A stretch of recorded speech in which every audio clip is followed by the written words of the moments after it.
Assalamualaikum warahmatullahi wabarakatuh. Perkenalkan nama saya Dia Sekanding Rum SKM, Penyuluh Kesehatan Masyarakat Dinas Kesehatan Kabupaten Lebak, peserta Latsar Angkatan 104 Gelombang 6 Kelompok 3. Pada kesempatan kali ini saya akan membahas tentang isu instansi yang terkait dengan upaya mewujudkan smart governance.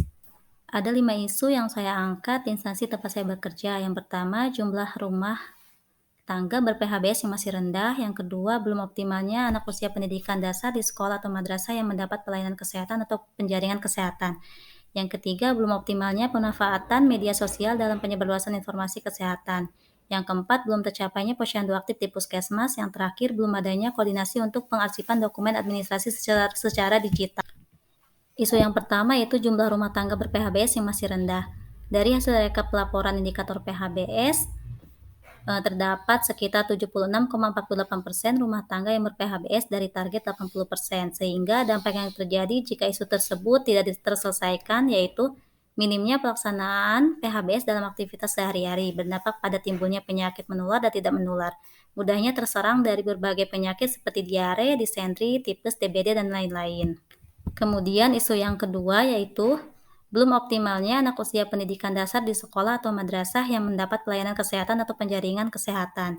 Dari hasil evaluasi kinerja Subkop Promkes dan UKS, masih ada 4,77% anak usia pendidikan dasar di sekolah atau madrasah belum mendapatkan pelayanan kesehatan atau penjaringan kesehatan.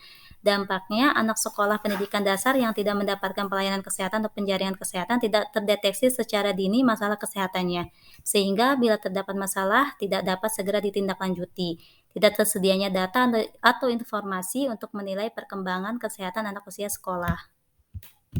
Yang ketiga, belum optimalnya pemanfaatan media sosial dalam penyebarluasan informasi kesehatan. Di sini dapat terlihat akun media sosial Instagram yang baru dibuat dan belum banyak postingan tentang edukasi kesehatan dan informasi pelayanan kesehatan. Dampaknya, kurangnya pengetahuan masyarakat terkait informasi kesehatan dan kurangnya informasi pelayanan kesehatan.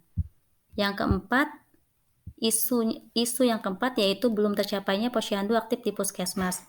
Adanya kesenjangan posyandu aktif di puskesmas sebesar 57% dari target 85%. Dampaknya sulitnya mendapatkan data dari posyandu di wilayah yang tidak memiliki posyandu aktif, data antropometri, data alat antropometri, data status gizi, data ibu hamil, dan lain-lain. Kemudian, isu yang kelima yaitu belum adanya koordinasi untuk pengarsipan dokumen administrasi secara digital. Fakta dan datanya berkas fisik yang menumpuk di ruangan maupun di gudang. Dampak apabila isu tersebut tidak terselesaikan yaitu kemungkinan besar permasalahan ini adalah rawan hilang ataupun rusak dokumen arsip yang dalam waktu beberapa tahun masih dibutuhkan untuk pemeriksaan. Identifikasi para pihak yang terdampak, yang pertama instansi, yang kedua masyarakat, yang ketiga lintas sektor yang terkait, yang keempat lintas program yang terkait. Kemudian dilakukan identifikasi isu dari penetapan isu prioritas menggunakan analisis APKL. Dari 5 isu tersebut, terdapat isu utama, isu prioritas yaitu tentang isu jumlah rumah tangga ber-PHBS yang masih rendah dengan total 17 poin.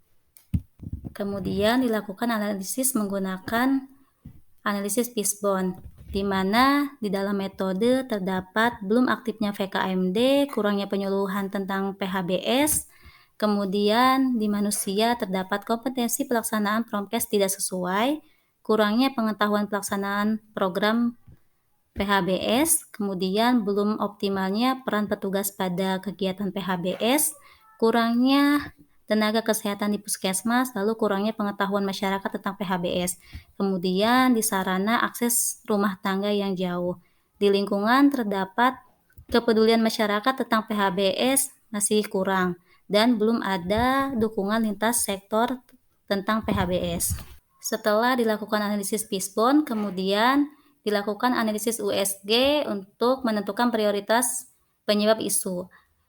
Berdasarkan analisis dengan metode teknik analisis USG, terdapat isu prioritas yaitu kurangnya penyuluhan tentang PHBS, perilaku hidup bersih dan sehat, dengan poin 13 poin. Gagasan atau ide kreatif untuk solusi penyebab masalah utama. Yang pertama, peningkatan kapasitas petugas puskesmas melalui workshop, pelatihan petugas kesehatan tentang perilaku hidup bersih dan sehat atau PHBS. Kemudian, berkoordinasi dengan pihak puskesmas agar membentuk kader PHBS. Yang ketiga, membuat media penyuluhan tentang PHBS berupa leaflet, flipchart, atau lembar balik, dan membuat film atau video tentang PHBS dan lain-lain. Sekian pemaparan yang bisa saya sampaikan. Terima kasih. Assalamualaikum warahmatullahi wabarakatuh.